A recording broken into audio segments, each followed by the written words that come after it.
இயேசு உங்களை நேசிக்கிறார். பிரியமானவர்களே, இந்த நாளில் ஆண்டவர் நம்மளோடு பேசும்படியாய் வேதத்திலிருந்து 2-3 வசனங்களை கூட வாசித்த ஆண்டவர் நம்மளோடு இடைபெறுகிற காரியத்தை பார்ப்போம். அது மத்தேயுவின் புஸ்தகம் 5வது அதிகாரம் 13, 14, 15 வசனம் இப்படியாக சொல்கிறது. நீங்கள் பூமிக்கு உப்பாய் இருக்கிறீர்கள். உப்பானது சாரமற்று போனால் எதினாலே சாரமாக்கப்படும்? வெளியே கொட்டப்படுவதற்கும் மனுஷரால் விதைக்கப்படுவதற்கே ஒழிய வேறொன்றுக்கும் உதவாது. நீங்கள் உலகத்துக்கு வெளிச்சமாய் இருக்கிறீர்கள். மலையின் மேல் இருக்கிற பட்டணம் மறைக்கப்பட மாட்டாது. விளக்கை கொளுத்தி மரக்காலால் மூடி வைக்காமல் விளக்கு தண்டின் மேல் வைப்பார்கள். அப்பொழுது அது வீட்டில் உள்ள யாவருக்கும் வெளிச்சம் கொடுக்கும். இவ்விதமாய் மனுஷர் உங்கள் நற்கிரிகளை கண்டு பரலோகத்தில் இருக்கிற உங்கள் பிதாவை மகிமைப்படுத்தும்படி உங்கள் வெளிச்சம் அவர்கள் முன் பிரகாசிக்க கடவுது. பிரியமானவர்களே, ஆண்டவரை அறிந்து கொண்ட ஒவ்வொருவருக்கும் ஆண்டவர் இந்த வசனங்கள் மூலமாய் நம்மளோடு பேசுவது, அறிந்து கொள்ளக்கூடிய காரியத்தை பார்ப்போம். நீங்கள் பூமிக்கு உப்பாய் இருக்கிறீர்கள். எந்த பதார்த்தமும் உப்பு இல்லைன்னா என்ன செய்ய முடியாது, அதை உட்கொள்ள மாட்டாங்க. அது ஒரு டேஸ்ட் இல்லாமல் இருக்கும், பார்த்தீங்களா? அப்போ எல்லா மனிதர்களுக்கும் நாம் உப்பாய் இருக்கிறோம் என்று வேதம் சொல்லுகிறது. அப்ப நம்ம பயன்பெறணும். ஆண்டவரை அறிந்து கொண்டு நாம் பிறருக்கு புரோஜனம் உள்ளவர்களாய் இருக்கும்படி ஆண்டவர் விரும்புகிறார். பிரியமானவர்களே, ஒருவேளை தெய்வத்தை அறிந்து கொண்டு அவரை உணர்ந்து கொண்டு அவருடைய நாமத்தை அறிந்து கொண்டு பிறருக்கு அதை நாம் தெரியப்படுத்தாதபடி, பிறருக்கு அதை நாம் சொல்லாதபடிக்கு, நாம் பெற்றுக்கொண்ட இந்த ருசியை பிறருக்கு நாம் காண்பிக்காதபடிக்கு இருப்போமையினால் அது ஒன்றுக்கும் உதவாது. உப்பு எப்படி சாரமற்று போனால் வெளியே கொட்டப்படுவதற்கும் விதிக்கப்படுவதற்கு வேற ஒன்றுக்கும் அது உதவாது என்று சொன்னது போல, நாம் ஆண்டவரை அறிந்து கொண்டு நம்மளே தாமே அடக்கி அதுக்குள் வைத்துக் கொண்டு இருக்குமே ஒரு பிரோஜனம் இருக்காது. பிறருக்கு நாம் உப்பாய் இருக்கும்படி ஆண்டவர் விரும்புகிறார். பிரியமானவர்களே, நீங்கள் உலகத்துக்கு வெளிச்சமாய் இருக்கிறீர்கள். இருளில் இருக்கிற ஜனங்கள் பெரிய வெளிச்சத்தை கண்டார்கள் அப்படின்னு வேதம் சொல்லுகிறது. ஆண்டவராகிய இயேசு கிறிஸ்து போன இடம்லாம் ஒரு வெளிச்சம். அவர் வெளிச்சத்தின் கடவுள். அவர் அக்கினிமயமானவர்.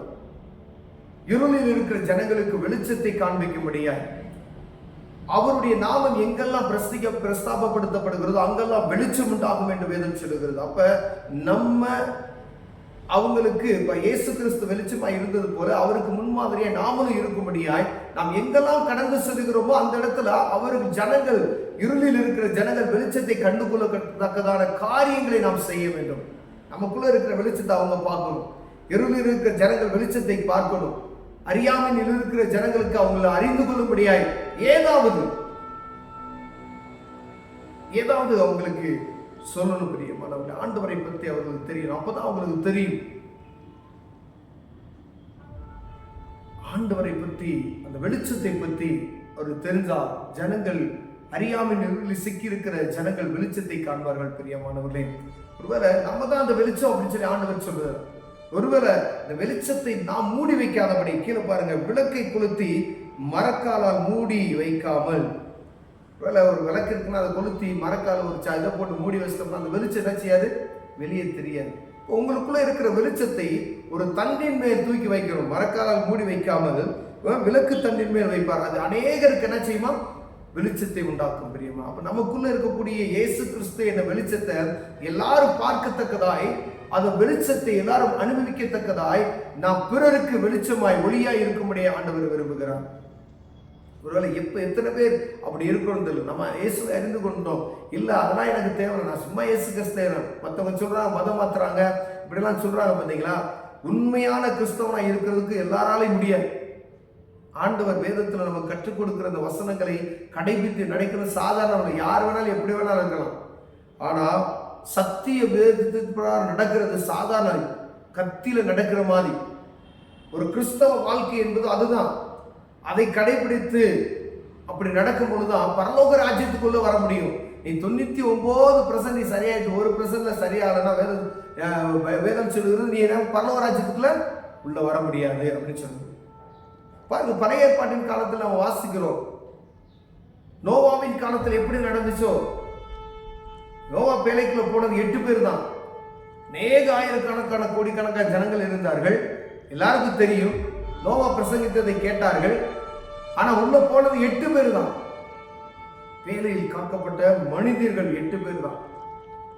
அப்ப எங்கும் ஜனங்கள் இந்த வெளிச்சத்தை அறிந்து கொள்ளும்படியாய் நாம் அவர்களுக்கு விளக்காய் ஒளியாய் இருக்கும்படி ஆண்டவர் விரும்புகிறார். எல்லா ஜனங்களுக்கும் சொல்லணும். நோவா சொல்லிட்டே தான் இருந்திருப்பார். அதே போலதான் சொல்லிட்டே இருக்கணும். நான் கிறிஸ்தவன் என்று மார்த்தட்டி கொள்வதற்காக அல்ல, உங்கள் நிமித்தம் யாருக்காவது இந்த வெளிச்சத்தை காண்பிக்க முடியாது, உங்களுக்குள்ள இருக்கிற இந்த பிரகாசத்தை பிறர் பார்க்கும்படி ஆண்டவர் விரும்புகிறார். பிரியமானவர்களே, இவ்விதமாய் மனுஷர் உங்கள் நற்கிரியைகளை கண்டு பாருங்க, வெளிச்சத்தை பிறர் உணரணும். நமக்குள்ள இருக்கிற நற்கிரியைகளை பிறர் கண்டு, இவர்கள் இயேசுவோடு இருக்கிறவர்கள், இயேசுவை வழிபடுகிறவர்கள், அவருடைய பிள்ளைகள் என்று சொல்லக்கூடிய அவர்கள் நாமத்தை உயர்த்தவர்கள் என்று சொல்லும் பொழுது நம்முடைய நற்கிரியைகளை அவர்கள் கண்டு பரலோகத்தில் இருக்கிற உங்கள் பிதாவை மகிமைப்படுத்தும்படி நம்ம சாட்சியாய் வாழும் பொழுது மற்றவங்க சொல்லணும், அவங்க வேதவாசிங்க, அவங்க சர்ச்சுக்கு போறவங்க, அவங்க இப்படிதான் இருப்பாங்க, அவங்ககிட்ட போய் தப்பா கேட்க முடியாது அப்படின்னு சொல்லணும். அப்படின்னா பிறர் ஆண்டவரை அறியாத மற்ற ஜனங்கள் என்ன செய்வாங்களாம், அவங்க சொல்லுவது நிமித்தம் பரலோகத்தில் இருக்கிற உங்கள் பிதாவை மகிமைப்படுத்த முடியும். உங்கள் வெளிச்சம் அவர்கள் முன்பாக பிரகாசிக்க கடவுது அப்படின்னு சொல்றாரு. பாருங்க, ஆண்டவரை அறிந்து கொண்ட நாம் எப்படிலாம் இருக்கணும்? உப்பாய் இருக்கணும், ஒளியாய் இருக்கணும். நற்கிரிகளினாலே பிறருக்கு ஆண்டவருடைய நாமத்தை மகிமைப்படுத்தணும். நாம் நடந்து கொள்கிற வழிமுறைகளை அவர்கள் பார்க்கும் பொழுது இவர்கள் இப்படிதான் இருப்பாங்க அப்படின்னு சொல்லணும். இதை செய்ய மாட்டாங்க அப்படி சொல்லணும். நாள் பார்க்க மாட்டார்கள், நேரம் பார்க்க மாட்டார்கள் அப்படி சொல்லணும். அதை தான் ஆண்டவர் விரும்புகிறார். ஒருவேளை நம்ம அநேக நேரங்களில் அதை தாண்டி ஒரே ஒரு ஆள் நிமித்தமாக குடும்பத்துக்குள்ள என்ன செய்வோம், பயங்கரமான ஜாதகம் பார்ப்போம், நேரத்தை பார்ப்போம், நல்ல நேரத்தை பார்ப்போம், இல்லை பலவிதமான காரியங்களை நாம் செய்து கொண்டிருக்கிறோம். ஆனா ஆண்டவர் எல்லா விதத்திலையும் நம்முடைய காரியத்தை எதிர்நோக்கி இருக்கிறார். எப்படி இருக்கிறாங்க அவர் பார்த்துக்கிட்டே இருப்பார். மற்றவங்க நம்முடைய பார்வை நம்ம மேலதான் இருக்கும். அப்ப நம்ம எப்படி நடந்துக்கணும்?